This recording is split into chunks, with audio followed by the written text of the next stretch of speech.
Wait on him. Hit it!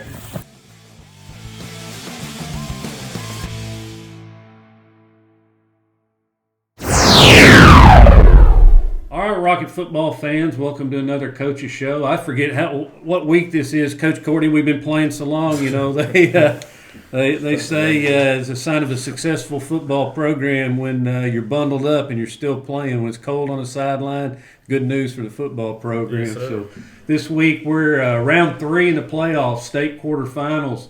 Rockets are going here for the 10th time in the history of the program. That's a lot, really, for a small school.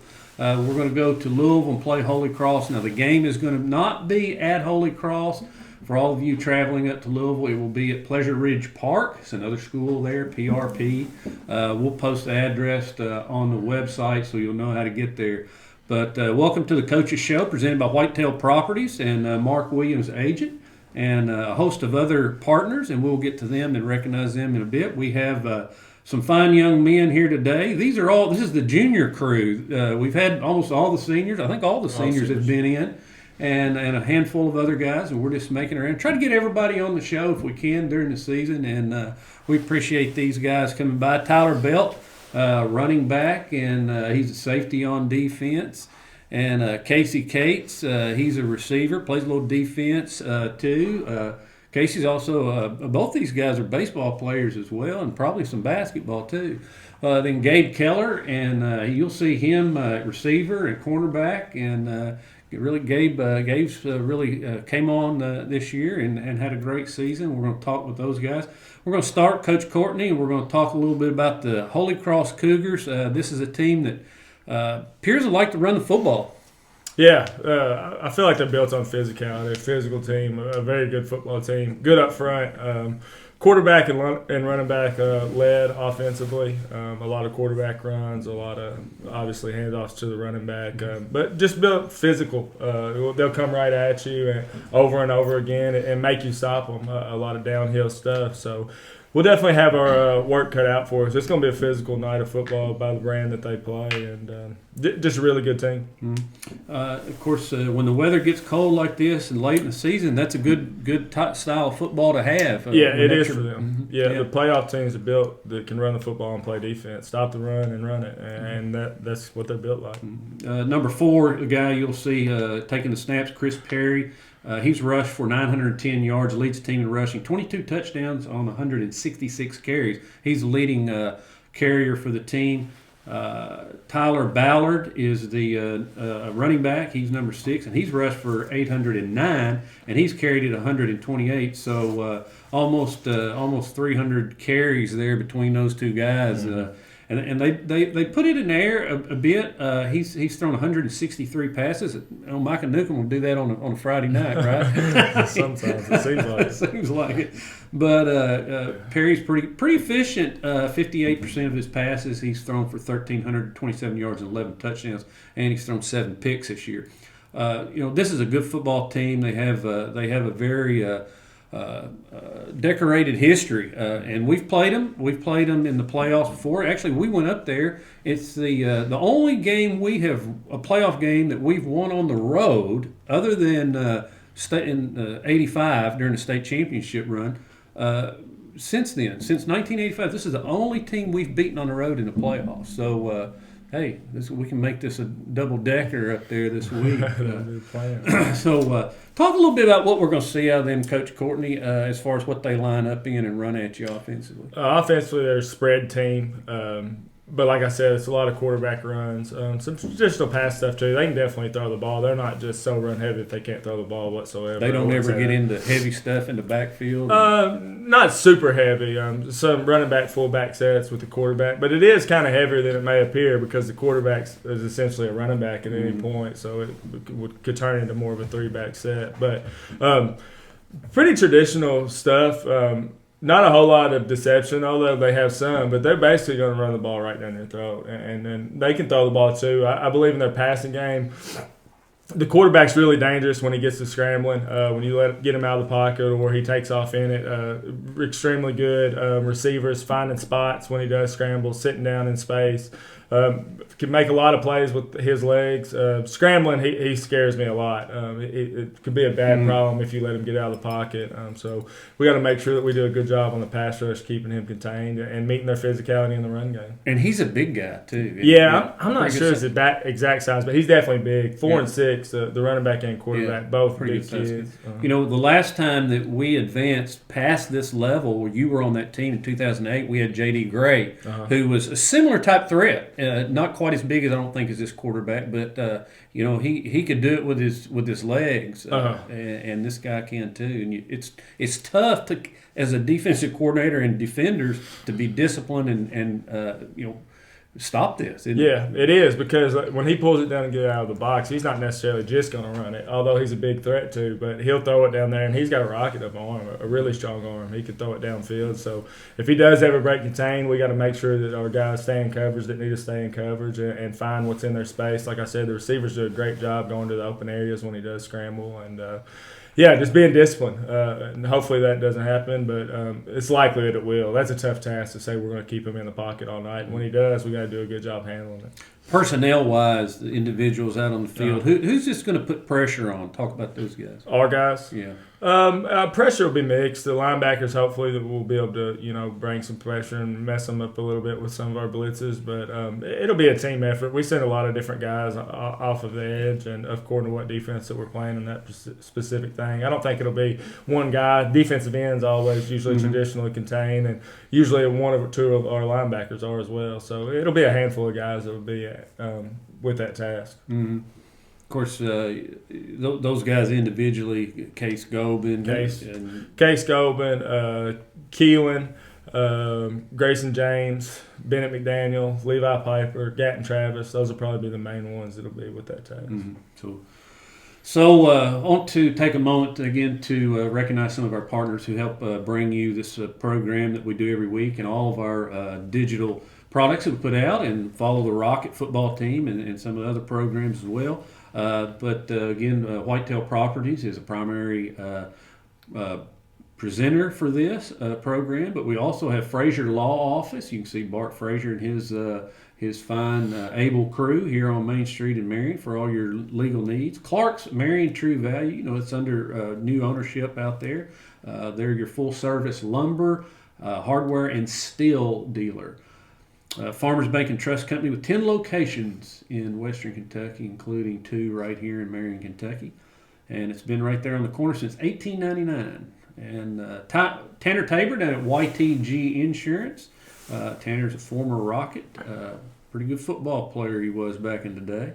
And Deer Lakes Golf Course. Check out their 18-hole course and see Ricky Hughes. He's a big Rocket fan. We'll get to some of our other partners in just a moment. We'll take a minute now and visit with some of these Rockets here and hear what they have to say. We'll start over here just the other side of Coach Courtney with Tyler Belt. And Tyler, you know, you had the 2-point run, the 2-point conversion run last week on the score touchdown that put us ahead. Pretty incredible run. You had the touchdown carry, which was, about 2 yards as well, wasn't it? It wasn't very far, but it was pretty tough. But then you went back to the same play. Take us through that play. And I mean, you just, the old proverbial, I won't be denied the goal line type run. Yeah, I just, I saw that there wasn't really anything opening up, so I tried to bounce it outside, and I had a few guys meet me in the backfield, and I just really kept my feet running and just finally found a way to make it to the pylon. Mm-hmm. And that was a big conversion, Coach Courtney. Huge. Mm-hmm. Yeah. So Tyler, of course, since about halfway through the season, he started seeing a lot more time in the backfield running the ball. Mm-hmm. Talk a little bit about why he's back there, why you started looking at him back there, and why he stayed there. He just did a really good job. We just knew that we needed to get him the ball, and just kind of the way that things were shaping up at receiver, just felt like the easiest and most natural way to get him the ball was to get him in the backfield and hand it to him. And he's did a great job at everything he was asked of him. He gives us another receiving threat out of there too. I thought it'd give us a little bit more versatility and kind of a guy that's kind of like your speed back that you can use in the passing game.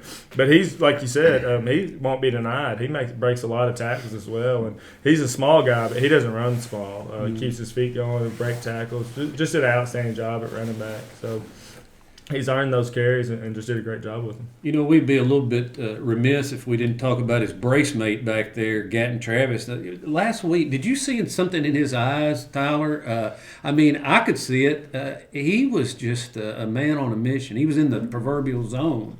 What did you see from him? He told me before the game, he said, I feel like this is going to be my best game yet. And it was. He just went out there and took care of business. And got to credit him. He's a great running back. And I also have to give it to the line. They're great as well up front.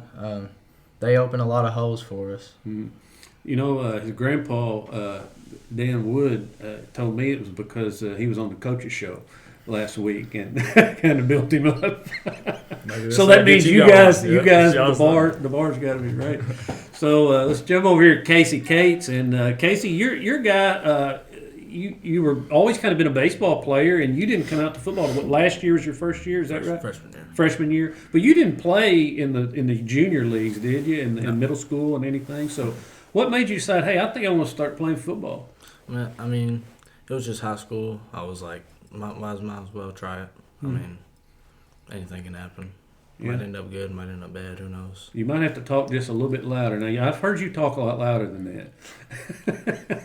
So, tell me about what it's been like the last couple of years. You've really had a key role in this team the last couple of years, and this year as a receiver, you've caught some big passes. And I know we talk a lot about there just aren't enough opportunities to get the ball in everybody's hands. And Coach Courtney said several times, what a good receiver. And you've probably, how many catches you had all year?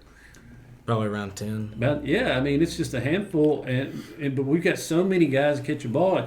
What is your favorite part? Do you like to catch a ball, or you like the blocking? You like the other parts of being a receiver when you're away from the ball? I mean, I like getting the ball, but I also like blocking for the running backs and getting big blocks for big plays. Mm-hmm. Getting out there in front of them? Yeah. So this week, on offense, you're going up against this team from Louisville. They're pretty physical. What do you expect out of them? I mean, they're going to be physical, but we're just going to have to be disciplined and do everything that we're going to have to do to compete and keep ourselves in the game. Mm-hmm. Gabe Keller, we'll go down the line here. Gabe Keller is another guy. If I'm not mistaken, Gabe, did you play in Little League? Did you play Little League football? Did you? I played played all the way through. Yeah. I couldn't remember if you played Little League or not. You were a little younger than some of these other guys that when I was helping coach in the Little League program. But I mean, you go both ways. You play offense. You play defense. What's your favorite side of the ball? That's kind of a hard question. I'd say defense, though. Tell me why. I mean, it's like there's a lot more action, I feel like. I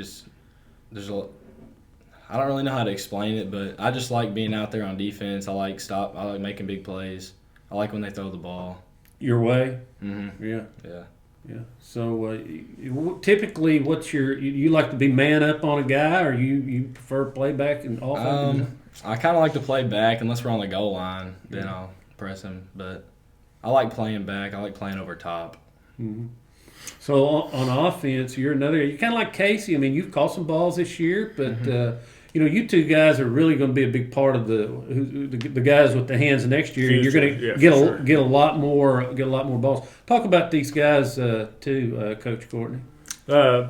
Casey just extremely tough. First off, he battled through a shoulder injury. Tough injury the other night. And just did you miss a practice? Maybe Monday. None. Didn't even miss a practice. Shoulder goes out of place. He's in the ER and all messed up. Shoulder real sore, and then just right back at it. Just a tough kid. First and foremost, does everything that we ask of him. Selfless, like you said. Receivers. The MO receivers is they all want to get the ball. And they all complain about it when they don't get it. Not either one of these guys. It's just not their role just at this point. It will be in the future. It's just not quite their time. Now, they'll get opportunities, both of them, and they make the best of them. But it's just that they're team first, and that's what we've been building this whole thing on, being team first, not worrying about being a me guy and getting the ball all the time, even though they both can make plays. Casey and Micah, I think, have a great connection. We've seen it for a long time in JV, see it now in varsity. And when Casey, the ball goes his way, he makes plays. And the same with Keller. They both just do whatever's asked of them. Keller's been really pretty much plug and play at corner all year long. Been starting and did a great job over there. First year starting at corner and did outstanding. Got great length, which really helps out there at DB. Has really improved his tackling over the first couple years. That was the thing that he had to get better at and really become a good tackler for us. So both of them just can't say enough about it. All three of them, just team first guys and care about winning, and that's the reason why we're still here talking today, because of guys like this that may not be in the Nesbitts or the Morrisons that get talked about all the time, but these guys are just as important as all of them. And someday they will be those guys. It's just not right now. It's just not necessarily their time. But in any given moment, any given play, it could go their way and they can make a big one. I'll have to attribute Casey's toughness to being a catcher in baseball, because you got to be tough to catch, don't you, Casey? That's where you cut his teeth. He's definitely got that. Yeah. I want to, again, recognize some of our partners. Of course, Whitetail Properties, our primary sponsor of this program. Mark Williams, where he can help you find your middle of nowhere. Riley Tool and Machine. It's a shame we don't hear Todd Riley anymore, but that's over for this year. We'll not hear him again this year, but he'll be back. He's the voice of the Rockets and owns Riley Tool and Machine. Full Body Fitness Studio, trainer Serena Dickerson. She'll get you in rocket shape, and I'm sure she's taking care of getting some of the logistics planned. Absolutely. As Booster Club president. She's really excited. Getting us up there and making sure we have an enjoyable ride and what we're going to do on the way. We'll talk just a little bit about that in a minute, too. Heritage at Marion Country Club. That's the golf, bingo, billiards, and Mulligan's Restaurant. And they also have the golf that J-Rod likes to play. Coach Brown loves to play that disc golf out there. I see him all the time. Par 4 Plastics. Look for their products. You can find some of them at Walmart. They make baskets. Gun stocks, parts for vehicles. That's Par 4 Plastics. If you're looking for a job, they're always hiring out there. First United Bank, Charlie Day. You can see Charlie. He's a big golfer. And I saw him this morning. He was at the Chamber of Commerce meeting and opened the meeting. He's the lending agent down at First United Bank. And Hodges Sports and Apparel has your game day rocket gear. And I think they got a big sale coming up this weekend. So head on over to Hodges Sports and Apparel. They'll get you rocket ready. Let's talk just a little bit. First of all, we're going to go to their defense, and then I want to talk about something we just mentioned. But tell us about what we can expect defensively out of the Holy Cross. 4-man front, even front, 2 high safety. Probably best players are probably they have several good ones, but the standout is probably number 6 as first and foremost. He's their middle linebacker and also their running back. Extremely good, extremely physical, seems to be very smart, good with his eyes. Everything you want in the middle linebacker, he looks like he's got it. Really impressive kid on film. And I also like the other outside linebacker too. I'm not sure if he's 1 and 28. They have a thing where they switch numbers a little bit. I'm not sure, but 1 or 28, it's the same kid. He plays extremely well too and extremely fast. The physicality of those two kids and the speed they play with, I really like defensively and can cause us a lot of problems. Well, the running back plays back there, number 6 too. 6 is what I'm talking about. Okay, the middle linebacker. Yeah. He is probably the number one thing you got to worry about defensively. 47 also is the left end. He's got 14 sacks on the year. A really good pass rusher. Could really cause us some issues. Does a really good job. And I believe that number's right, 14, but he has a lot. So they got plenty of things in the box that are really good. In the secondary, I think they do a good job doing what they do, covering well and not allowing big plays. So just like offensively, defensively, we'll have our hands full. But number one thing is we definitely got to get a hat on number 6, who's our middle linebacker. So tell me, as far as how you don't want to give away any of your game plan, but going into this thing, it is going to be cold, and we've kind of been the last couple of 3 weeks. We've been going more and more to a ground focused attack, and really last week is our best rushing effort. Gatton went over 100 yards. First time we had a run back over 100 yards. We're going to see Rockets on the ground a lot this week, and. Honestly, it'll be according to what we give us and how we handle, especially that linebacker inside. We plan to hopefully we can stay balanced. That's always the plan, what we want to do. But the weather does start playing a part into it. We talked about it earlier. When it starts getting colder and maybe the wind picks up like it was today at practice, it becomes tough to throw the football. So we want to be able to hang our hat on the run always and forever, every game. It's just the thing that the wind and weather shouldn't play a factor in. It just if you're tough and disciplined, and you can handle them, then it'll work out. out. So, we definitely got to hang our hat on running the football, but we hope to stay as balanced as we possibly can as well. This time of year, one of the factors is, it's been a long season and injuries can play a key role. Right now, we're in pretty good shape as far as I know. We got anything? No, we got people that are banged up. This time of year, every team's banged up. Probably every kid's banged up, honestly, on the team that's been playing. But nothing serious, nothing that's going to keep anyone out or nagging. Like we said earlier in the year, all those injuries have really paid big tributes to where we are now. We got a ton of guys. We got guys that are sitting on the sideline now that have been starters that are ready to go at any moment at multiple positions. And it was tough at the time, but now, we're in the best shape that we've been injury-wise. Of course, we won last week over Bethlehem, and they had some key injuries. What about Holy Cross? You know anything about – you getting any intel from up there? Oh, honestly, I have no idea about their injury. I expect them to be healthy. They look to be. Yeah. Want to go ahead and mention some of our other partners here who, again, help us bring you our program every week. Whitetail Properties, broker and agent Mark Williams. Johnson's Furniture and Appliance, where you can shop local here for your appliance and your furniture. It's a family-owned business on Main Street, Marion. La Delicia Restaurant, open 7 days a week in Darwin Plaza. What's your favorite food out there? It's all kind of the same, right? No, chicken, beef. What do you get? You don't even know. I get it Mexican. Oh, chicken, cheese, and rice. Chicken, cheese, and rice. I'll try that then. I've been looking for a new one. I'm getting tired of my standby. H&H Home and Hardware. Where you go into the store and it's like a little department store. You can find almost anything you need out there. H&H Home and Hardware.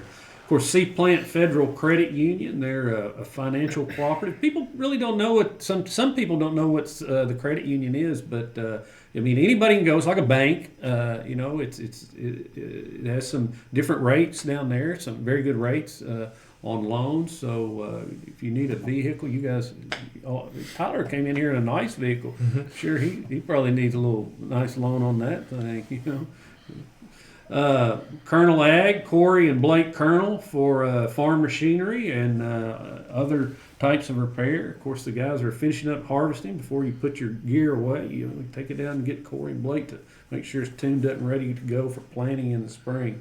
We have with us today our three Rockets, Casey Cates, Tyler Belt, and Gabe Keller. We appreciate them being here. We're going to come back around the table here real quick, talk with Gabe Keller. Gabe, who's got a click this week for us to win this football game?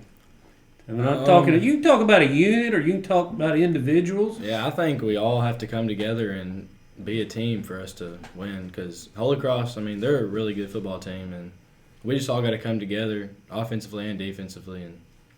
And what do you feel like you have to do individually to help us win this football game? You got to match your physicality, right? Yeah. I just got to play good on defense and play deep. And down there on the goal line, I just got to take away the inside and press up. Mm-hmm. And then offensively, if the ball comes my way, just make a play. Make a big play. Big play. This time of year, big-time players make big-time plays, right? Casey Cates, this week, who do you see? Who's got a click this week? Who you putting your money on can make us go, help us win this football game? We all got to come together, but in the end, we feed off of Preston and Caleb's energy on the field. Just Preston Morrison, Caleb Nesbitt, yeah. Two big playmakers, and they've proven it time and time again. And Preston really came up big with the play last week. Yeah, what did you think about that play? Could you see it from where you were at? Yeah, I was right there. You were right there? Yeah. Tell me about it. Whenever we was down at I think it was the 7-yard line, I wasn't sure. Was it the 2-yard line? 2-yard line. I wasn't sure. I didn't know what was going to happen. But, he stepped up and made a play and got us the win. Yeah, and Mr. Cool as a cucumber back there at quarterback just stands out there in the pocket and delivers it, doesn't he? It delivers it on the dime there. Tyler Belt, I know you've got an opinion. Who's going to win this game? Is it Tyler Belt? Is it Gadden Travis? Is it Briley Berry on defense? Who's got a click? Give me some names. I really just think that Sammy Impastato, he's a go-getter. He's got to come up big for us. Briley Berry, he's another one on defense. Case Gobin. On offense, I think Micah needs to step up, make a few plays, and I think he will do that. Gatton, I think he'll run the ball hard, hopefully. Caleb Nesbitt. We haven't heard much of him since last week, but I promise he's coming. He's going to give you a few good plays. They took him away a little last week, didn't they? Yeah, it did seem like that. Yeah, I mean, he just we didn't call his name that much, but hey, we had some guys step up and play a great game and beat a team that had taken us to the mat up in Bardstown earlier in the season, a big win. So again, we play Holy Cross this week. It's going to be at PRP. We have a couple of really nice announcements now. Coach Courtney, I'll set the table for you here, but Coach Courtney is Coach of the Year in the first district, Class A. I'm proud of him. Great job this year in just his second season. And then very proud of our quarterback, Player of the Year, Micah Newcomb, and very well deserved. So great honors right there. I know you're humbled by it, but Micah, and talk a little bit about that. That's just played outstanding, and those awards are just voted on by your district coaches. The other one, so they thought, and he played really well in those two games, and he's played well all year. Really deserving of it. Told him at practice that he had won the award, and everyone claps it up, and he just said thanks to the O-line and receivers and all that, and that says a lot about him. He just pushed the award right over to the team, and same thing for Coach of the Year. It's all about these guys sitting beside me. It means literally nothing that I've done. It's just, it's just kind of whoever it lands on, and just proud of the whole team, and especially Micah. He's went above and beyond. We knew that he would be good, and he's been a lot better than good. He's been outstanding. Yeah. Every coach that I've talked to that we're going to play Holy Cross this week, every week, it's Micah. Your quarterback is just really impressive, what he can do, how he can extend plays, just everything. It's all usually the first person they mention is Micah, and that's a tribute to all the hard work that he's put in. And they see it on their film too, so we're not giving anything away, but he's a dog running the ball too. Oh yeah. I mean, you may look at him and physically he's not very tall, and you can't tell how stout he is, but he's put a lot of work in that weight room. He's tougher to bring down than you would think, and plays with a lot of grit, and that's tough to find in a quarterback, all that in one. He's tough, he'll run the ball tough, he's extremely smart, he can throw it really well, he can get out of the pocket, throw it on the move, whatever you want out of him, he can do it. He's extremely versatile. Well, and again, shout out to you. And you mentioned one thing all great coaches have in common is having great players. That's all it is. But it takes great coaches to make great players too. So done just a superior job. You and the staff too. It's Absolutely. A shout out to them as well. Absolutely. Yeah, they did an outstanding job. The O-line, offense, the predicaments that they've been in and been able to roll through and carry us, quite frankly. Defensively, we've kind of been hot and cold, not as consistent as I'd like us to be, but offensively it's been rolling ever since that we've got going. And hats off to the rest of the staff, and obviously I love those guys, and they work so hard for these guys and put us in the best position to win, so we're lucky to have them guys. They mean a ton. You do. They coach every down, every single down. Now, everybody brings their lunch pail. I'll tell you that from my observations. And then, really, a nice feather in your cap this week that you received was the second region football officials. These are the referees. They pick School of the Year, and we got the School of the Year for football, and that goes to how you treat them on the field, how you treat them, what you provide for them, a nice place to dress before the games, and a hot shower afterwards, and just a whole lot goes into that. Talk a little bit. That's a nice award, big testimony to the not just the football program, but the school itself and the fans that are there. Yeah, and the whole community, really. I mean, that's just I was super proud of that award to get it, not for personally, but it says something good about our kids. It says something good about our coaching staff. It says something good about our school administration, our local police, that provides them security and makes them feel good. There's just so many people that are involved. Our fans, everybody basically, of the whole community that does anything to do with Rocket football. It was a shout out to them, and won by a landslide, they said. So that makes me feel really good. Official, one of my key things that I thought about when I got this job is everything was official turnover. We don't have enough officials, and they're quitting because they're treated bad. And at the end of the day, they're people, and it's kind of like the culture of football. Like coaches get on to officials in any sport. That's just kind of, and I don't think it should be that way. I really don't. They're people, and without them, these guys don't get to play, and that's really important. And what they do is really important. They got a tough job that I sure don't want, and obviously many people don't want. So we want to show them the most respect we can. Our game depends on it. Everything we love depends on it. So it's just awesome, an awesome award, and we're very thankful for it, and thankful for all those people that play a huge part in getting us that award. Like the football coaches really have very little. It's all the other people that behind the scenes that you never see they're getting barbecue after the games. They're set up with water and candy bars and towels, whatever they need. It's the police department's walking them off the field after last night, making sure everything goes well. So just a shout out to a lot of people. We're really proud of that award. Yeah, great feather in the cap of Crittenden County in general. And we appreciate that award by the second region football officials. This week at Holy Cross. Now, Holy Cross was the 3rd seed team over there. Tough district. They beat up on one another. Bethlehem beat them, and Campbellsville beat them in the regular season. But they came up and beat Campbellsville in the playoffs, and that's why they're going to host us. And this goes by RPI this week, and they had a higher RPI. Had this been the old playoff system, we would host this game because. I don't remember how it was. Yeah, it was in. I'll take that back. No, that's right. It was even number year. We wouldn't host it. It would have been there anyway. Yeah, I get confused on that sometimes, but that's right. It would have been up there anyway. So we're going up to Louisville. This is not where we played last time. We beat them up there in 2009. 2009 was a year after you left, and that was a tough game. It was a tough place to play. That was under Coach Starnes. And again, the last time we won a road game in the playoffs since 1985 was right there against Holy Cross. So we're going to go up and try to win another one, guys. Good luck out there, you guys and the rest of the team. And we're excited for you. We're proud of you for what you've done already this season. And just keep up the good work and keep that. Like Coach says, it takes everybody, not just the guys you hear about and see in the stat, but everybody that has a role in it, and we're excited. Any other thing? It's $10 this week to get in. Yeah, it's $10 to get in. It's a 7:30 Eastern kickoff. It's at PRP. Did find out that it will be broadcast. Don't have that out exactly. Right. I'll put that link out as well on the website on the rocketsfootball.com.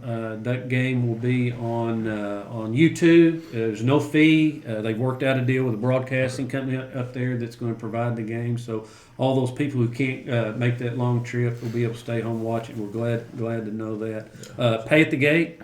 Pay at the gate, cash. Old-fashioned way. We like that.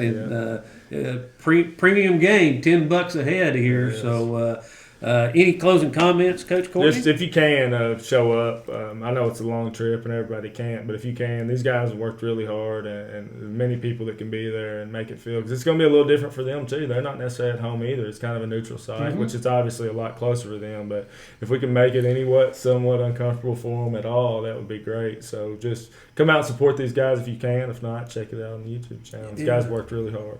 I wanted to go over that. This is a long trip for us, about 3 hours, maybe 3+ on a bus. You're taking school buses? No, we finally got charter. It took us a long time, but we did find somebody to do it. That's good. That means I don't have to go help drive. That's right. So you're going to stop part way. Take us through what the plan is going up there. Yeah, we'll leave about 10 a.m. About 10:30 probably is what the itinerary is set at now. We'll go stop at Beaver Dam for lunch. Eat for about 30 minutes. So we're going to head to Elizabethtown High School. They were kind enough to let us do a walkthrough on their field. So we're going to stop there and do a walkthrough for about an hour and maybe have a little snack again, because that'd be about the time they'd be getting out of school normally. Eat a little something one more time, and then we'll head to the stadium, get taped, stretched, all those type things. Win the ball game. And Tillman's going to be there at E-Town too. Yeah. Coach Thompson, an old coach, old buddy of ours. Yeah. he'll be there, and possibly Union County too. He said. Actually, Sean is the one that helped set it up for me. He said he had went to E-Town before and was going there already, so he made that. And he said that Union County could be there too. So we may all three. Everybody in Western Kentucky that's traveling may be right there, going to walk through together. So much behind the scenes goes into the logistics and getting it. Boy, it's a scramble when you win on Friday night. The work's just starting to get to that next game this time of year. Really so. Again, we're just so proud of the Rockets, so proud of the awards that they've gotten this week, and proud of these guys, and proud to be able to go up to Louisville this week and watch these guys perform one more time, and then we'll have only 2 games left. So we'll see you up at Louisville at Pleasure Ridge Park School and Stadium against Louisville Holy Cross. See you Friday night. Kickoff is 7:30 Eastern Time.